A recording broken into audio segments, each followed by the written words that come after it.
بسم اللہ الرحمن الرحیم باب السواک من الفطرہ عن عائشة رضی اللہ تعالی عنہ قالت قال رسول اللہ صلی اللہ علیہ وسلم 10 من الفطرہ قص الشارب اعفاء اللحیہ والسواک والاستنشاق بالماء وقص الاظفار وغسل البراجم ونتف الإبط وحلق العانة وانتقاص الماء یعنی الاستنجا بالماء والمزمزہ او کما قال علیہ الصلاۃ والسلام۔ حضور نبی کریم صلی اللہ علیہ وسلم نے ارشاد فرمایا کہ 10 چیزیں دینی فطرت ہے یا فطرت انسانی کا تقاضا ہے۔ نمبر 1 مونچھیں کاٹنا، نمبر 2 داڑھی بڑھانا، نمبر 3 مسواک کرنا، نمبر 4 ناک میں پانی ڈالنا، نمبر 5 ناخن کاٹنا، نمبر 6 جوڑوں کو دھونا، نمبر 7 بغل کے بال اکھیڑنا، نمبر 8 زیر ناف بال صاف کرنا، نمبر 9 پانی سے استنجا کرنا، اور نمبر 10 مزمزہ یعنی کلی کرنا۔ اس حدیث میں 10 چیزوں کے بارے میں حضور نبی کریم صلی اللہ علیہ وسلم نے فرمایا کہ امور فطرت میں سے، خاص طور پر یہاں پر اس حدیث کو لانے کا مقصد مسواک کی فضیلت اور اہمیت بتانا ہے۔ امور فطرت کتنے ہیں؟ بعض روایتوں میں 5 ہے، بعض میں 3 ہے، بعض میں 10 کا ذکر ہے جیسے یہاں پر ہے، بعض روایات میں 30 کا بھی ذکر ہے۔ کیا مطلب ہے امور فطرت ہونے کا؟ تو مختلف تعبیریں ہیں، لیکن جو ہمارے اعتبار سے اور سمجھنے والی بات ہے، حضرت سہارنپوری رحمہ اللہ تعالیٰ فرماتے ہیں کہ امور فطرت سے مراد عادات سلیمہ ہے، جو پیدائشی طور پر ودیت ہے، عقل سلیم ان کاموں کو اچھا سمجھے۔ بعض حضرات نے ان امور فطرت کا جو حدیث میں بیان ہے، ان کا فائدہ یہ بتلایا ہے کہ ان عادات کو اپنانے سے انسانی حیت اور نظافت محفوظ رہتی ہے، اور ان کو چھوڑنا قباحت اور پراگندگی ہے۔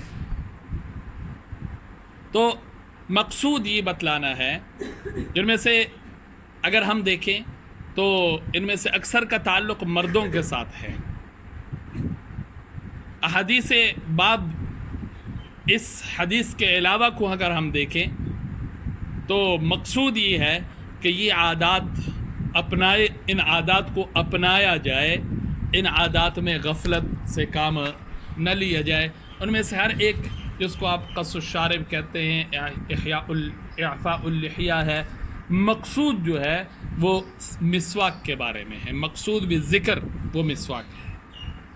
اور اس بارے میں ہم نے بات کی ہے کہ مسواک وہ اس کے جو مقدار ہے، اور اس کے بارے میں جو 2-3 باتیں عام طور پر سامنے آنی چاہیے، کیونکہ مسواک تو ہم کر لیتے ہیں، لیکن مسواک کے متعلق جو تفصیل ہے یا جو آداب ہے اس کا ہمیں پتہ نہیں ہوتا۔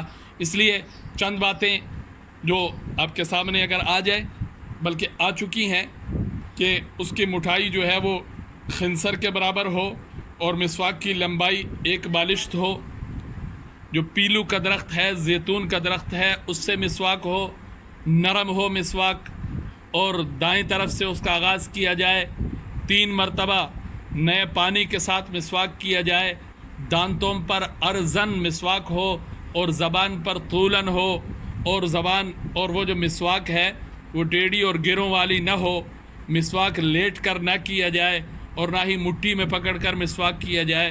جب مسواک رکھنے کی باری آئے تو اس کو بچھا کر نہ رکھیں، اور رکھنے کی باری آئے تو دھو کر رکھیں، وگرنہ شیطان اس کو استعمال کر سکتا ہے۔ اسی طرح جہاں تک مسواک کرنے کا طریقہ ہے تو دائیں ہاتھ کا جو خنصر ہے، جو چھوٹی انگلی ہے، اس کو نیچے رکھیں، اور باقی جو 3 انگلیاں ہیں اس کو مسواک کے اوپر رکھیں، اور انگوٹھا جو ہے وہ مسواک کے سرے کے نیچے ہو. تو یہ طریقہ ہو جائے گا مسواک کا، اور جس کو حضور نبی کریم صلی اللہ علیہ وسلم نے سنن فطرت میں سے شمار کیا ہے. باقی جہاں تک سنن فطرت ہے، جیسے میں نے آپ سے کہہ دیا کہ اس کے مختلف تفسیریں ہیں. یا تو فطرت سے مراد دین ہے، جیسے کہا جاتا ہے فطرت اللہ التی فطر الناس، یا فطرت سے مراد اگر ہم یہی لے لیں تو پھر مسواک من سنن الدین ہو جائے گا. اور اگر اس کے علاوہ جیسے حدیث میں آتا ہے کل مولود یولد علی الفطرہ، یہ بھی حدیث کے الفاظ ہے.